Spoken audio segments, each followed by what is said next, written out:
니콜라스 다비스의 경험을 통해 주식을 이해하자. 좋은 연애를 하기 위해선 이성을 이해하는 것부터 시작하듯이 주식 투자 역시 주식을 이해하는 것부터 시작해야 합니다. 주식을 이해시켜주는 데 있어 니콜라스 다비스의 경험담만큼 좋은 스승이 없습니다. 다비스의 책은 꼭 사서 읽어보길 바라며 그의 경험담을 통해 주식을 이해해 보도록 하겠습니다.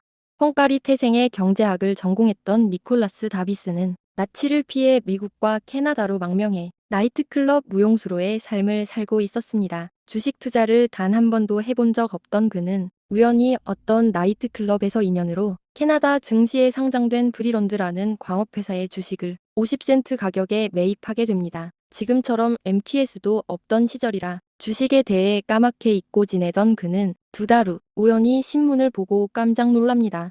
브리런드 주식이 90센트가 되어 있었던 거죠.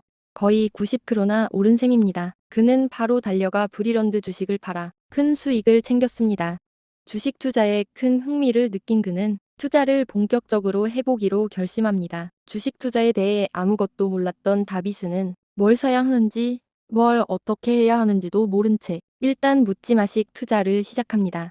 부자들은 큰 정보가 있을 것이다라고 생각해 나이트클럽에 오는 부자 손님들에게 정보를 얻어서 사기도 하고 주식 중개인의 추천을 받아 무슨 회사인지도 모른 채 주식을 매입하곤 했습니다. 그렇게 캐나다에서 1년 동안을 주식을 사고 파는 재미에 빠져 살던 그의 행복은 최악의 손실을 입고 나서야 비로소 사라지게 됩니다. 당시 그에게 다행이었던 점은 자기에게 주식을 추천해줬던 사람의 잘못된 정보를 원망하지 않고 자신의 투자 계획이 잘못되었다는 걸 인식했다는 점입니다. 니콜라스 다비스는 브리런드로 벌었던 수익을 거의 다 잃고 나서도 주식 투자를 계속해보기로 결심합니다. 그는 자신과 비슷한 처지인 사람들의 추천이 아닌 전문가의 도움을 받아보기로 생각하고 경제 전문지를 구독하기로 합니다. 경제 전문지에서 기사를 쓰는 전문가들은 믿을만하다고 판단한 그는 그들이 추천해주는 종목들을 매수했습니다. 하지만 추천 종목을 살 때마다 그는 늘 큰 손해를 봐야만 했습니다. 다비스는 나중에서야 이런 전문지들에서 추천하는 종목들은 아무것도 모르는 초보들에게 비싼 값에 주식을 더 넘기기 위해 짜고 치는 것임을 알게 됩니다. 우리가 주식 방송에서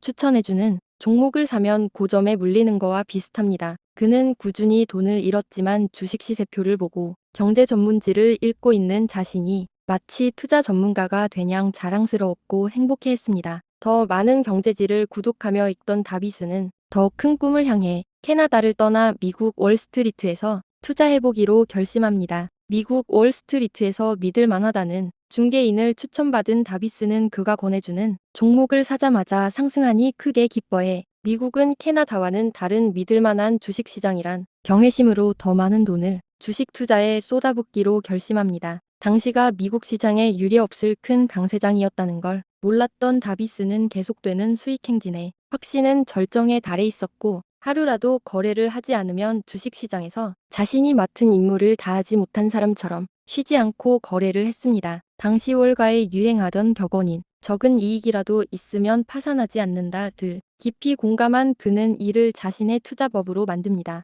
당시 그의 거래 내역을 살펴보면 내셔널 컨테이너 매수가 11달러 매도가 12달러, 엘리 첼머스 매수가 5달러 매도가 6달러, 웨스트머신 매수가 32달러 매도가 34달러.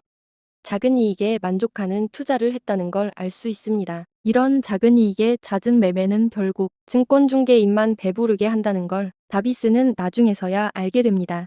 또 다른 월가의 격언인 살 때 사서 비싸게 팔라에 깊이 공감한 그는 싼 주식을 찾아 장외시장 투자도 해보고 경제 전문지에서 적정주가 대비 저평가라고 나온 종목들을 매수해보지만 대부분 실패로 끝나고 맙니다. 이런 실패들을 통해 당시 다비스가 깨달은 투자 원칙은 다음과 같습니다. 1.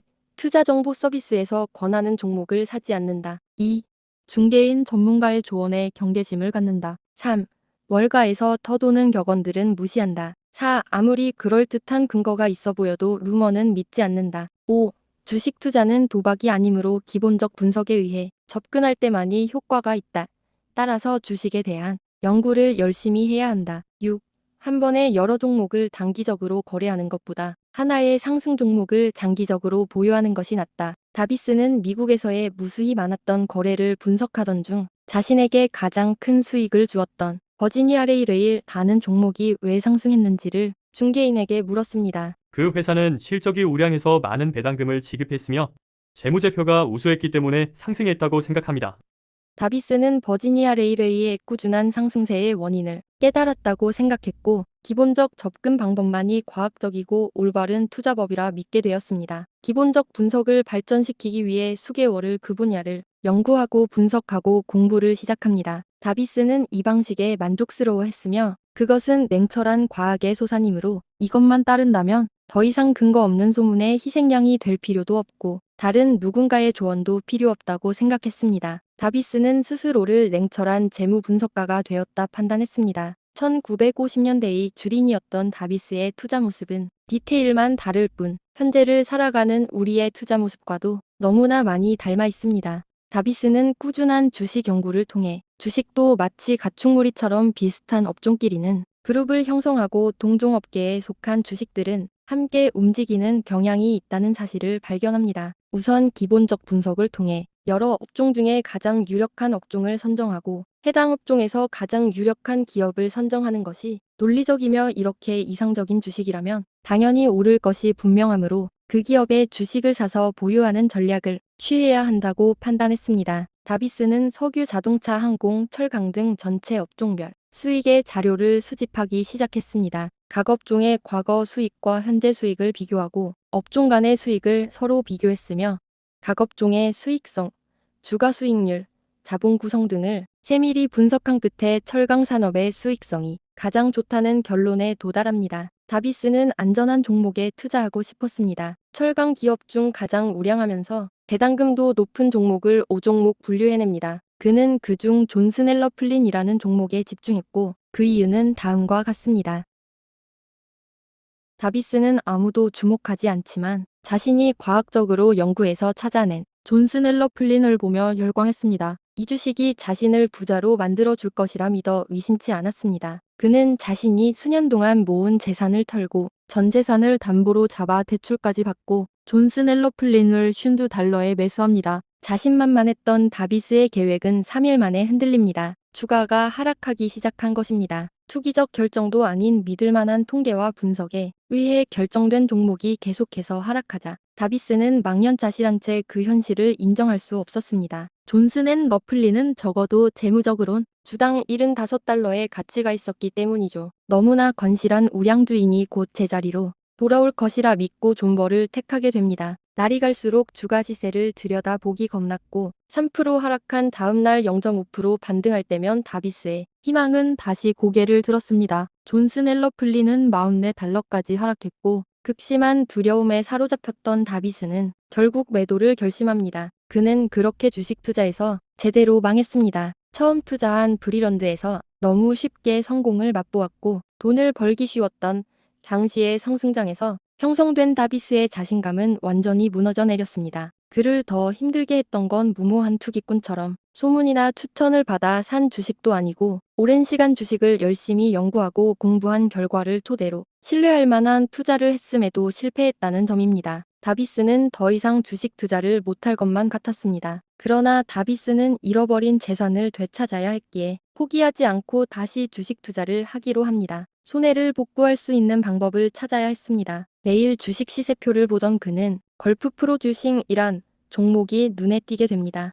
들어본 적도 없고 관련된 소문조차 없었지만 매일 꾸준히 오르고 있었습니다. 운이었을까요? 아마도 운이었을 겁니다. 다비스는 불안감이 들었지만 이젠 큰 기대도 별로 없고 손실을 만회하기 위한 마지막 승부처라 생각하고 오르고 있다는 이유만으로 기본적 분석도 하지 않은 채 $37에 남은 모든 돈을 탈탈 털어 걸프 프로듀싱을 매수합니다.